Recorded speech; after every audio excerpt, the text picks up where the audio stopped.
السلام عليكم، كل سنة وانتم طيبين ورمضان كريم عليكم وعلى كل حبايبكم، وكل أيامنا إن شاء الله فرحة وبركة وأيام حلوة وجميلة. استمرارا للسلسلة اللي احنا بنتكلم فيها عن الأسئلة اللي اتبعتت واللي يعني فيها في لغط حواليها شوية، واحنا بنحاول نتكلم بشكل علمي تماما. بنخش في الفيديو الثالث دلوقتي علشان نتكلم عن السؤال عن معنى كلمة نتر. بتيجي ردود كتيرة بتشكك في ترجمة كلمة نتر أو نيتشر على رأي حنان. الردود اللي مثلا بنقول فيها بعض الناس بتقول إن لا، ده الترجمة ديت غلط، لما في الأول خالص غلطوا في ترجمة الكلمة ديت وكله ماشي وراهم. وتلاقي بقى دايما كلمة غلطوا في الترجمة ديت كل شوية يقول لك اسم عالم مختلف، هو دوت اللي ترجمها أول مرة وترجمها غلط، هو دوت اللي ترجمها أول مرة وترجمها غلط. كل مره باسم عالم مختلف، حتى ما فيش ثبات على فكره مين هو العالم الغامض اللي ترجمها اول مره وترجمها غلط، والعلماء كلهم جريوا وراه كده وهم مش واخدين بالهم.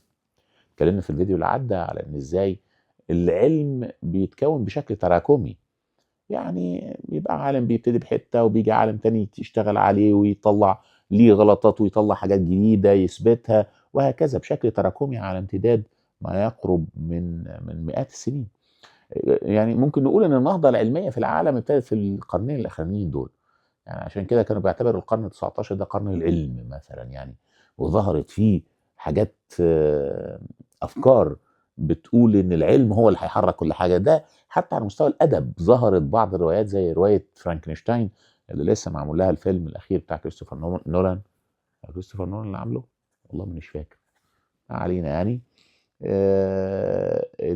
الحدوته اللي بقت حدوته ملحميه وتعتبر من التراث اللي كانت اول مره تتكتب على ايد ماري تشيلي في القرن ال 19، كانت قائمه على تصديق كبير جدا في قدره العلم على الفعل، لدرجه ان يعني تخيلت ان العلم استطاع احياء الموتى، تكوين يعني جسد من مجموعه من الموتى من خلال العالم فرانكنشتاين اللي خلق في الاخر وحش، والوحش ده بقى بيطارده بعد كده. والروايه طبعا ليها ابعاد كتيره سواء نفسيه سواء اجتماعيه، لكن هي يعني الفكره الملفته هنا هي ايمانها القوي بقدره العلم على الفعل، لان القرن ال 19 والقرن العشرين يعتبروا يعني هم القفزات العظيمه اللي حصلت في العلم، في كل العلوم تقريبا حصلت فيهم، وعلم المصريات منهم.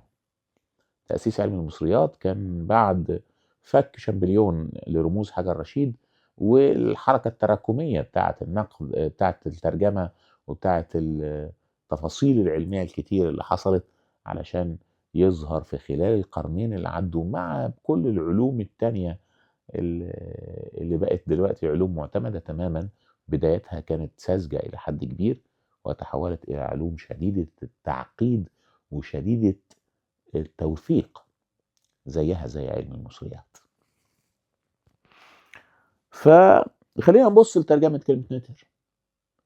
كلمة نتر أو كلمة ناتشر زي ما بيتكلموا فيها، هي الناس بتتكلم على إن ترجمها في أول مرة عالم، لكن لو سألنا بعض مين أول حد ترجم كلمة نتر لإله، مش هيطلع أي عالم من العصر الحديث، هيطلع الكهنة المصريين القدماء. فين ده؟ على حجر رشيد وعلى حجر كانوب. اتكلمنا في الحلقة اللي عدت على حجر رشيد وحجر كانوب، وقلنا ان الكهنة كانوا بيشكروا فيها الملوك بتوع مصر في التوقيت دوت، اللي هو حجر رشيد كان بيتعلق ببطليموس الخامس، وحجر كانوب كان بيتعلق ببطليموس الثالث، بيشكروهم فيها على اللي عملوهم عشانهم. طيب في عندنا نص هيروغليفي وفي عندنا نص هيراتيقي وفي عندنا نص يوناني. كلمة نتر في النص المصري القديم سواء في الهيروغليفي أو أنا آسف الهيروغليفي والديموطيقي، سواء في الهيروغليفي أو الديموطيقي بيقابلها في النص اليوناني ثيوس، والثيوس يعني إله. يبقى اللي ترجم كلمة نتر بإله هم المصريين القدماء، مش أي عالم جديد. تمام؟ ده أول ناس ترجمه. فما فيش لبس في الموضوع، ما فيش أي لخفنة. يمكن أنا باعتقد إن كلمة نِتِر أقرب لكلمة على مستوى الترجمة لكلمة رب، يعني لإن الكلمة كانت تُمنح للملوك برضه وبتُمنح للمعبودات في نفس الوقت، فيعني ممكن تبقى شبيهة بكلمة رب في اللغة العربية من باب إن رب الشيء هو المسؤول عنه، زي ما في الحادث الشهير بتاع أبرهة الحبشي وهو رايح يهد الكعبة ساعة ما عبد المطلب جد الرسول عليه الصلاة والسلام طلع له يقول له هو رايح يهد الكعبة، والراجل يعني حس بالوقار بتاعه وطلبه، فقام اتفاجئ ان هو بيكلمه بيقول له ان الجيوش بتاعتك خدت شويه ابل من عندي يعني. قال لا، ده يعني انا جاي اهد بيت العباده الرئيسي بتاعكم وانت جاي تكلمني في شويه جمال، والله انت تصدق استنقصتك. قام قايل له اما الابل فانا ربها، واما البيت فللبيت رب يحميه. فيجوز تكون الترجمه اقرب لهنا شويه، لكن مفيش فصال ان هي بتعني ثيوس وبتعني معبود وبتعني اله. انا ما بحبش بس اترجمها لكلمه اله، لان انا شايف يعني الالهه المفترض تكون معروفه هو ربنا هو الاله الاوحد، لكن معبود يعني كل ما عبد معبود. معبود حق او مش غير حق ده موضوع تاني، معبود الحق هو الله سبحانه وتعالى، لكن في معبودات كتير عبدت عن غير وجه حق، فانا بحب اترجمها بمعبود، وان كانت الترجمه بكلمه اله مش خطأ، لان هو في عصرها كانوا بيعتبروها على هذا الاساس، عشان بس ما نطلعش الامور برضو من سياقها يعني. اللي بيسعى في الترجمه علشان يصر على ان كلمه نتر لا تعني كلمه اله، بيعمل تأويلات كتيره جدا وتخريجات كتيره جدا عشان يحاول يحل الموضوع ان هي ديت لا لا مش كده، ده يعني مقدس مش يعني اله. فإن كلمه ثيوس لا تعني مقدس، تعني اله. كلمه هولي ديت يعني مقدس، ده موضوع تاني. وطبعا لا يعني ذلك ان المعبودات ما بتاخدش قداسه، بتاخد قداسه، لكن الكلمه في حد ذاتها يعني ما تبقاش دايما بمعنى مقدس دون اله. في بعض الناس كانت بتقول لك لا، دي كلمه ناتر ديت مقصود بيها اللي هي التجسيدات للقدرات الالهيه. ليه تجسيدات للقدرات الالهيه؟ لان هم مش عايزين يقولوا ان كان في اي نوع من انواع التعدديه الدينيه عند المسلمين القدماء، هو بس لازم يكونوا موحدين. فازاي هيكونوا موحدين وهم عندهم كل هذه الكيانات اللي بيقولوا عليها نتر نتر نتر نتر نتر، اللي جمعهم نترو عند المصري القديم؟ فيقول لك لا، دي مش كده، لا ده هي نتر دي يعني قدره الهيه او ملائكه تقوم بمقام القدره الالهيه، يعني كل ملاك مسؤول عن حاجه معينه. طيب النتر عند المصريين القدماء بيتجوزوا بعض، فازاي هنقول ان هي صفات الهيه؟ ازاي هنقول ان هي حاجه زي اسماء الله الحسنى؟ يعني اسم الله الرحمن اتجوز اسم الله الجبار، خلف اسم الله الغفور. كانوا بيتجوزوا بعض وبيخلفوا، بل احيانا كانوا بيقتلوا بعض. المعبود ست قتل معبود اوزوريس. ايه؟ انو اسم من اسماء الله الحسنى قتل التاني؟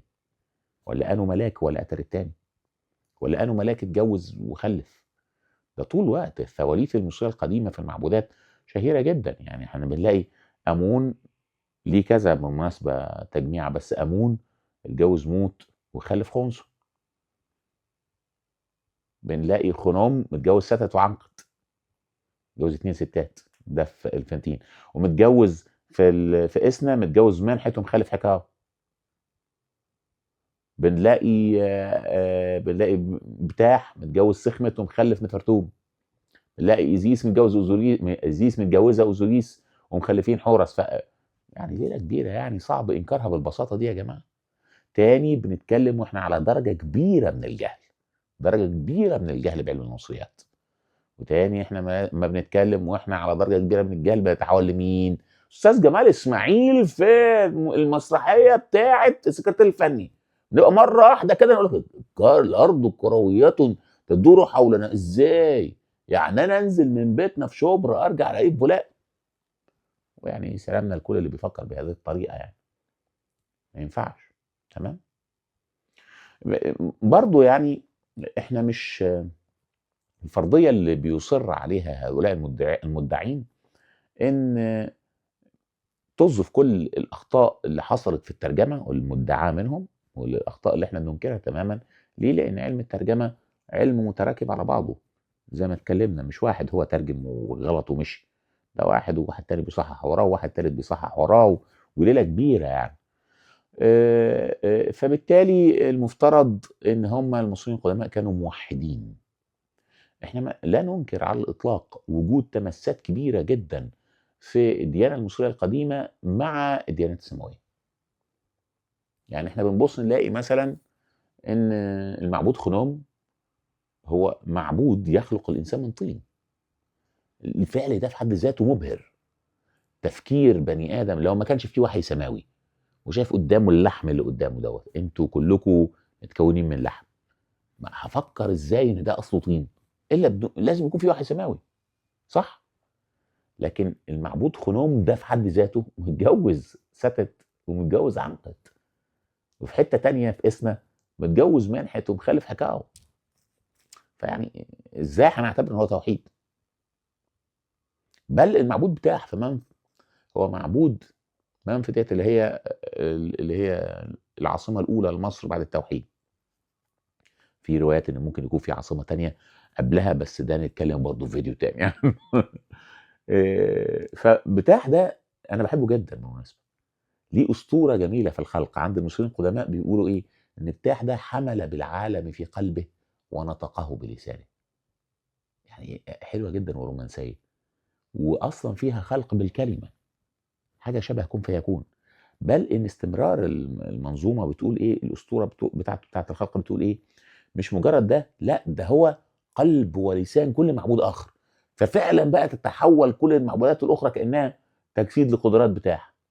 لكن بتاح نفسه متجوز سخمت ومخلف نفرتون. ما فيش فصال إن في الأسطورة المصرية القديمة بالذات في تشوع أون، ودي مهمة جدًا، يعني منطقة أون دي اللي هي عين شمس اللي هي المطرية حاليًا، دي من أهم المدن في تاريخ مصر، بس ما علينا برضه نتكلم عنها في وقت تاني. المهم يعني أون ديّة عاملة إيه، حدوتة بتقول تسوع أون. تسوع أون ديّة أقدم نظرية خلق في تاريخ البشرية نعرفها، بيفكروا فيها المصريين القدماء. طبعًا أسطورة، فبنتكلم في الأسطورة ديّة بتقول لك إيه، إن الدنيا كلها كانت مَيّة، وفي لقطة معينة المَيّة ديّة انحسرت، مَيّة في فوضى كبيرة، انحسرت عن تَلّة، حتة أرض. في المعتاد بتبقى شكل تخيل المصري القديم إن هي شكل هرمي. وساعتها المعبود الأول عند المصريين القدماء لقى اسمه آتوم خلق نفسه بنفسه. ساعتها تحول لشكل طائر وطار ووقف على التلة دي. روايات تانية بتقول إن هو طلع من زهرة لوتس. ما علينا من ده. المهم ده عطس، فمن العطسة بتاعته الرذاذ عمل تفنط، المعبودة المسؤولة عن الرطوبة. وخلي بالكم إن تفنط جاية برضه شبه الفعل يتف في المصري القديم اللي موجود في العامية، لأن هي الرطوبة والحرارة. وفي نفس الوقت من الهواء بتاعها خلق المعبود شو المسؤول عن الهواء والضوء. خدين بالكم من صوت الريح، عشان كده سماه شو. الاتنين اتجوزوا بعض، خلفوا جب الأرض ونوت السماء اللي حبوا بعض واتجوزوا بعض بدون إذن آتوم. وهم مع بعض في حالة الجواز بتاعتهم ديّة، في حالة الزواج، آتوم عرف فغضب، فبعت لهم أبوهم شول هوا يفصلهم عن بعض. وده اللي أنا باقوله لغاية دلوقتي متمثل مع حاجات كتير. بعد كده دول خلفوا الاتنين، السما خلفت إيزيس وأوزوريس وست ونفتيس، فيبقوا 9 وهم اللي خلقوا العالم. فآدم أسطورة خلق عند المصري القديم، أسطورة مش حقيقية. تمام. طبعًا في تمسّات كتيرة مع الديانات السماوية، اللي هو مثلًا اللي طالع من المَيّة، وإن المَيّة كانت قبل كل حاجة، فكأننا بنقول وكان عرشه على الماء وجعلنا من الماء كل شيء حي. و مثلًا الأرض والسما كانوا لازقين في بعض الهوا فصلهم عن بعض كانتا رتقًا ففتقناهما. وكمان أنا عايز أقول لكم إن الإخوات ال4 إيزيس وأوزوريس 2 إخوات اتجوزوا بعض، وست ونفتيس 2 إخوات اتجوزوا بعض، وواحد منهم قتل التاني. ست قتل أوزوريس، متمثل حد كبير مع قصة قابيل وهابيل. لكن فين التوحيد في اللي إحنا بنقوله ده؟ الحدوتة ماشية، بس فين التوحيد؟ يعني فعليًا متماسكة مع السماوات مع الديانة السماوية، بس في الآخر معبودة مسؤولة عن السماء متجوزة معبود مسؤول عن الأرض. فصل بينهم ابوهم المعبود المسؤول عن الهوى. هل ده توحيد؟ انتوا شايفين ان ده توحيد منطقي؟ بس ده يقول لك ان في احتماليه كبيره ان كان في ديانه سماويه حرفت على راسي. لكن هي فين بقى في الكتابه المصريه القديمه على امتداد على حوالي 5000 سنه كتابه؟ 5000 سنه دلوقتي يعني، بس هم 3000 سنه اسرات كتابه؟ مفيش خالص. ما بتوصلناش كتابه توحيديه، مش بمزاجنا. انا عارف ان ده بيعمل مشكله مع ناس كتير وبيعترضوا ويقعد يقول لك لا، طب ما القران الكريم بيقول ان كان في ناس، ممكن كان في ناس طبعا موحدين، بس اللي واصل لينا من الكتابه بشكل قطعي مش ما فيهوش اي نوع من انواع التوحيد. كل المعابد الموجوده دي على امتداد مصر كلها، كل المعابد ديت باعداد معبودات غير طبيعيه، بقدس اقداس. كام قدس اقداس؟ كتير جدا. كل قدس اقداس محطوط فيه معبود، والمعبد نفسه بيبقى فيه قدس اقداس واثنين وثلاثه وسبعه احيانا، ومحطوط فيه معبودات، وكل معبود مكتوب ليه طقوس عبادته، مكتوب طقوس خدمته، ومعبود متجوز ومخلف، ومعبود بيقتل، ومعبود يعني باب ان احنا نتقول على ده غريب. نيجي بقى لبعض الحاجات اللي بتتقال، فالحاجات ديت بتنط في وشنا كل شويه من ناس على راسنا كلهم، بس ما عندهمش اي خبره في علم المصريات. بيتكلموا عندهم خبره في علم تاني، في علوم تانية، بس مش في المصريات. يعني ما حدش قرا، يعني لو هو كان قرا في المصريات ما كانش قال الكلام ده. لكن هو ممكن يكون واحد عالم في الطب، وممكن يكون واحد عالم في الرياضيات. لما عالم الرياضيات لا يعني ذلك ان هو يفهم حاجه في المصريات.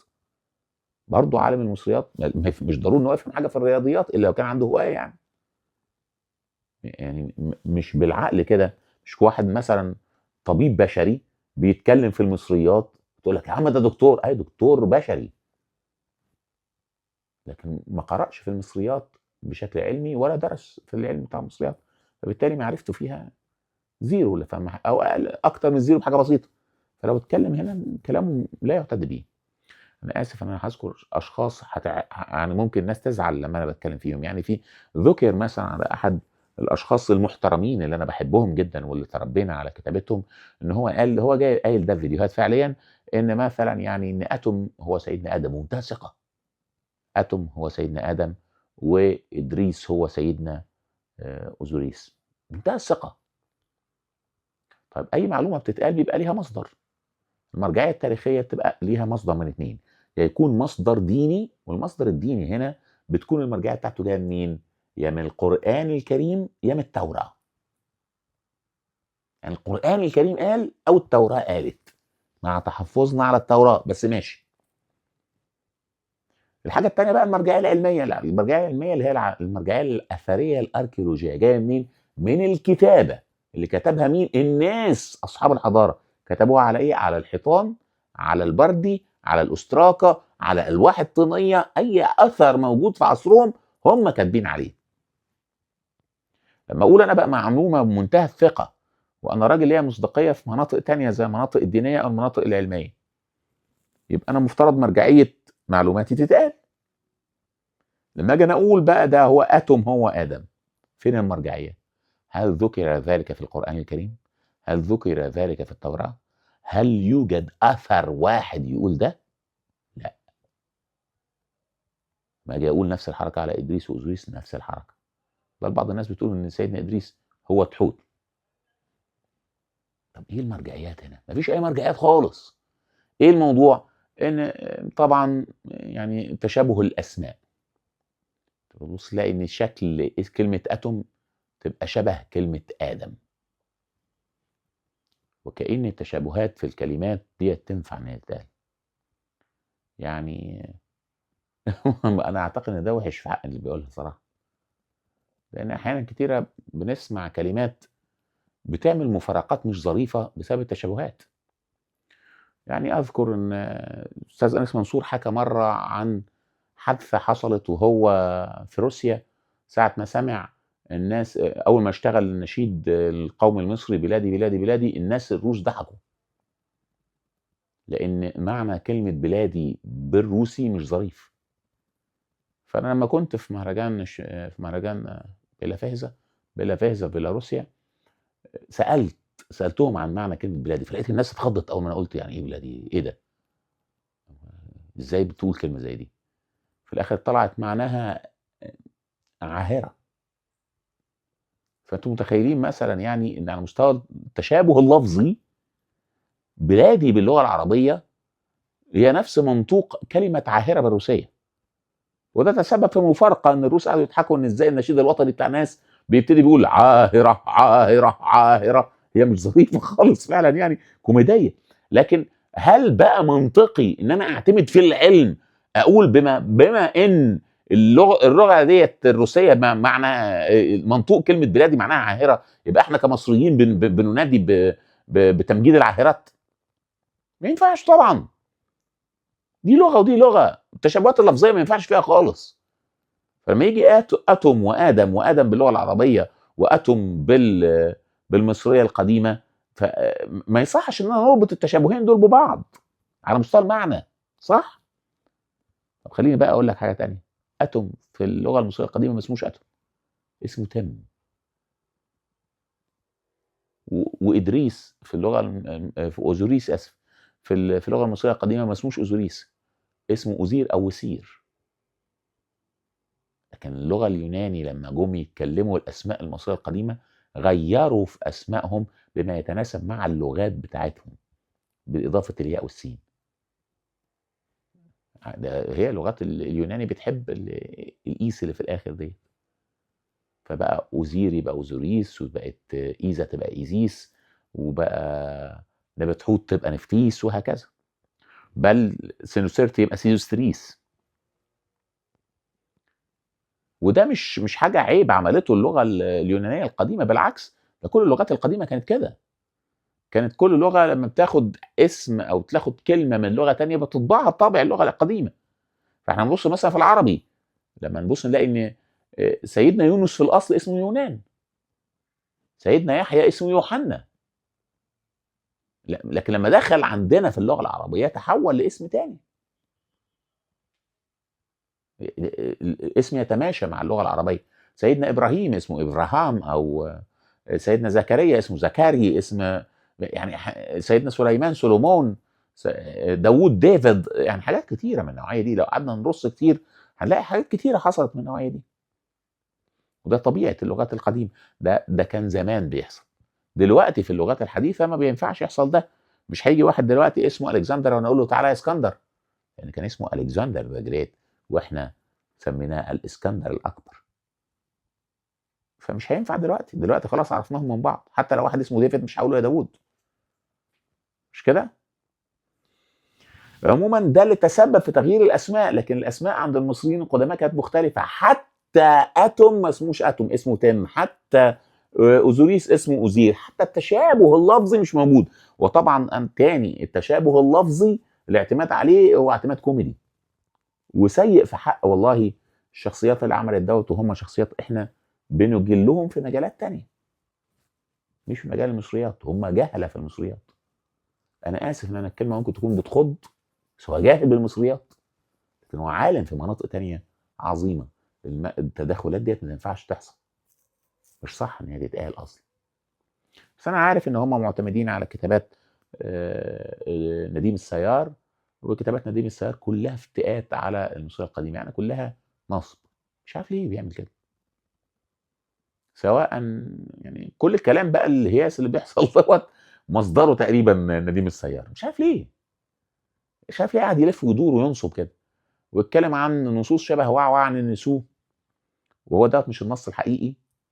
انا واخد جمله من نشيد، والنشيد دوت لتمجيد امون رع، واخد الجمله دي علشان يحطها على جنب كده، اللي هو واحد وحيد، لا هو مغير الكلام برضو فيه عشان يخليها منطقها واحد احد لا ثانيه له، ومغير الكلام بس هنعتبرها كده. حتى دلوقتي في معبودات كتير، واحنا ما فيش فصال عندنا ان كان في بتاح، وان كان في سخمت، وان كان في نفرتوم، وان كان في امون رع، واللي راح حورختي وحورس، وليله كبيره يعني لو قعدت ارص في اسماء مش هنخلص.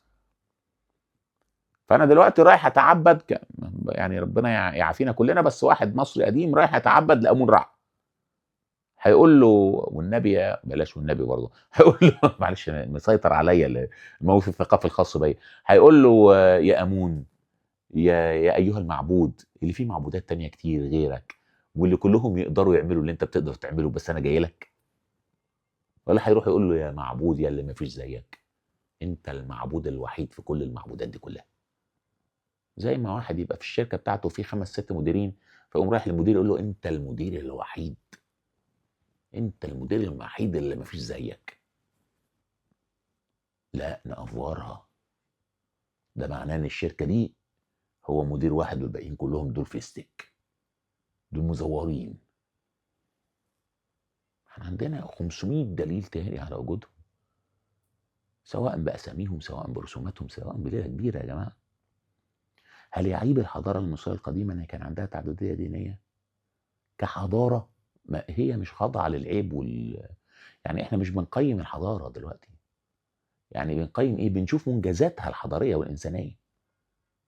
المنجز الديني عند المصري القديم مبهر، مبهر بالنسبة للموازين ليه واللي جنبه. كل الحضارات القديمة ديت ما عملتش المنجز الديني العظيم بتاع الحضارة المصرية القديمة. هي الحضارة الوحيدة اللي فيها حساب، الحضارة الوحيدة ان انت هتقف قدام المعبودات في محكمة قبل ما تخش الجنة او النار. الحضارة الوحيدة اللي افعالك في الدنيا هي اللي هتحدد عن مصيرك في الاخرة، من الحضارات القديمة. وانا وكل الحضارات على راسي. يعني الحضارة العراقية بكل قيمتها وبكل اهميتها ما عندهاش مفهوم واضح لايه اللي هيحصل بعد الموت. مفيش، مش عارفين. الحضارة اليونانية اللي هي كل هذا التأثير العظيم اللي حصل على البشرية كلها، يعني مش ما عندهاش مفهوم واضح، لا، ده انت بعد الموت هتروح لبلوتو او هيدس في مملكة الموتى حسب الفيرجن بتاعهم، فيرجن يوناني او روماني، لبلوتو او هيدس، تطلع تربنتينة، هتطلع في مملكة الموتى ديت بقى من حفرة النيران لحفرة التعذيب. ما عندهمش جنة، مفهومهم هو النار. كل حاجة اصلا انت هتروح تشتلفط. ده المفهوم اللي بيحصل في اليوناني. انما الحضارة المصرية القديمة انت هتقف قدام المعبودات، تقف قدام اوزيرس اللي هو ملك العالم الاخر، ومعاه اوزيرس اللي هو اوزير اللي هو وسير، ومعاه معبودات تانية مساعدة. في المعتاد بيبقى وراه ايزيس او ايزيس ونفتيس او ايزيس ونفتيس ونوت او حسب يعني ما يكتبوا في محكمة الموتى. ويبقى قدامه انوبيس جايب المتوفى، وجحوتي اللي هو تحوت ماسك بيكتب كل حاجة متقالة، ومعت موجودة الريشة، وقدامه 42 معبود تانيين مسؤولين عن المقاطعات. ويقف الميت قدامهم ويقسم 42 قسم إنكاري مفيش أحلى منهم. كلهم بيتكلموا في القيم والمبادئ اللي بتحفظ المعت، اللي بتحفظ العدل، اللي بتحفظ القيمة الإلهية، اللي بتحفظ الصح. 42 سؤال او 42 قسم إنكاري بيقسم فيهم الميت ان هو ما عملش ما عملش ما عملش ما عملش. فيهم طبعا المشهور جدا اللي هو لم اقتل، لم اشتهي امرأة جاري، لم اسرق، لم الحاجات المشهورة جدا. وطبعا فيهم الحاجات الخاصة بمصر زيادة عن غيرها زي لم ألوث ماء النهر. لكن في حاجات تانية،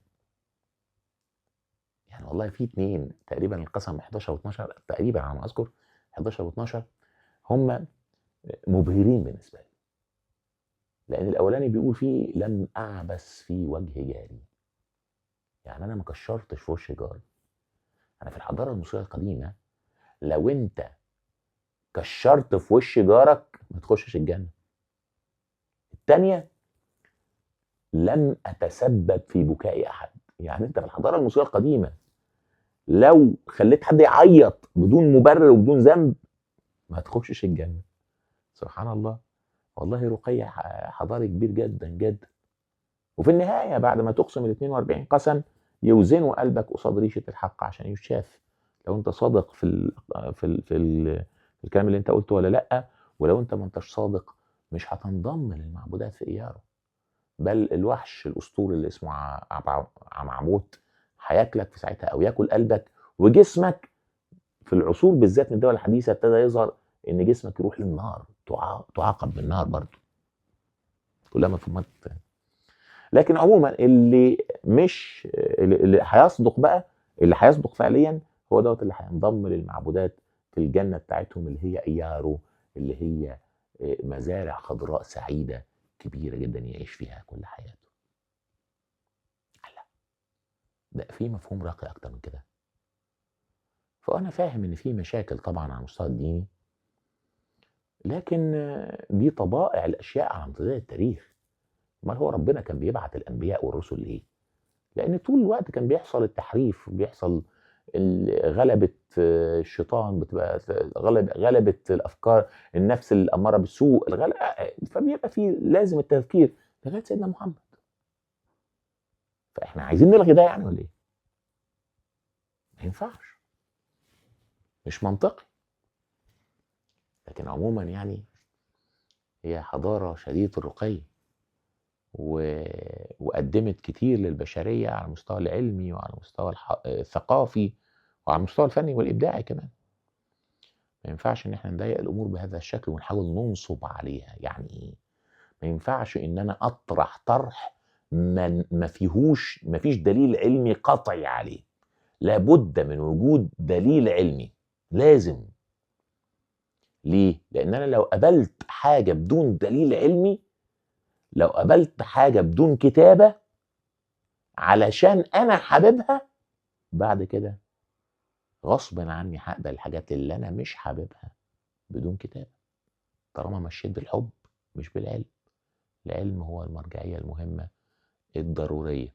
العلم بيتغير وبيتطور، ده منطقي ولازم يتغير ويتطور، لكن هو في الآخر المرجعية الثابتة اللي نقدر نقف عندها. والحضارة المصرية القديمة لا تحتاج إلى فبركة أي منجز جديد. هي عاملة منجزات عظيمة بسم الله ما شاء الله، وإحنا فخورين بيها للغاية. المرة الجاية هنرد على سؤال تاني ونتقابل فيه إن شاء الله في الشهر الفضيل. الصفحة اللي أنا بوصي بإن أنتوا تتابعوها، لأن أنا شايف إن هي صفحة يعني علمية جدا ومحترمة جدا وعندها مصداقية عالية، وهي أحد المصادر. أنا الصفحات اللي أنا بقولها لكم ديت هي المصادر اللي أنا بعتمد عليها في أوقات كتير. الصفحة ديت بتاعت الأثري الجميل هاني غالي. الصفحة اسمها Egyptology with هاني غالي. هتلاقوا فيها حاجات جميلة جدا ولذيذة ومعمولة بشكل أكاديمي عالي جدا. يمكن إيقاع هاني ما يكونش يعني إيه أعلى حاجة، بيتكلم بطريقة هادية جدا، ودي مفيدة للي عايز يروق باله. لكن أحيانا الأجيال الجديدة طبعا ما بتلحقش، ما بتحبش الإيقاعات الهادية دي، بس بنصحكم بيها.